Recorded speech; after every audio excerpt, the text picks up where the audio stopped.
Marlia, perempuan asal Sumatera Selatan, terkejut status kependudukannya berubah menjadi WNA Malaysia. Gimana sih ceritanya?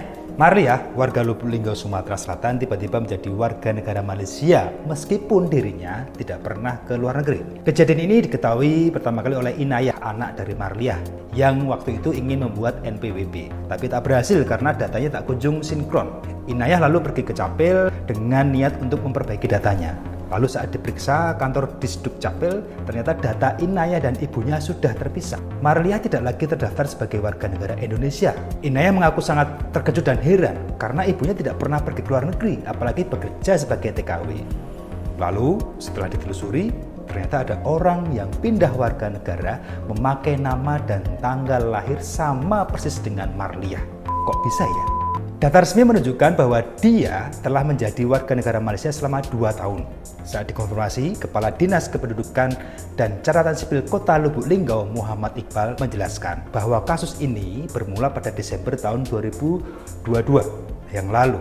Disduk Capil waktu itu menerima surat tembusan dari SK Kemenkumham tentang warga negara Indonesia yang berubah ke warga negaraannya atas kemauan sendiri. Maka dari itu, Disduk Capil langsung mengecek historis warga Lubuk Linggau itu apakah ada yang pindah menjadi warga negara Malaysia, dan akhirnya langsung ditindaklanjuti proses penyelesaiannya. Masalah ini melibatkan koordinasi antara Disduk Capil, Dirjen Kependudukan dan Kemenkumham.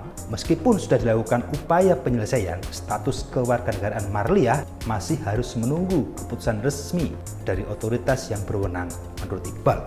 Kasus ini merupakan kasus pertama kewarganegaraan yang terjadi di Lubuk Linggau.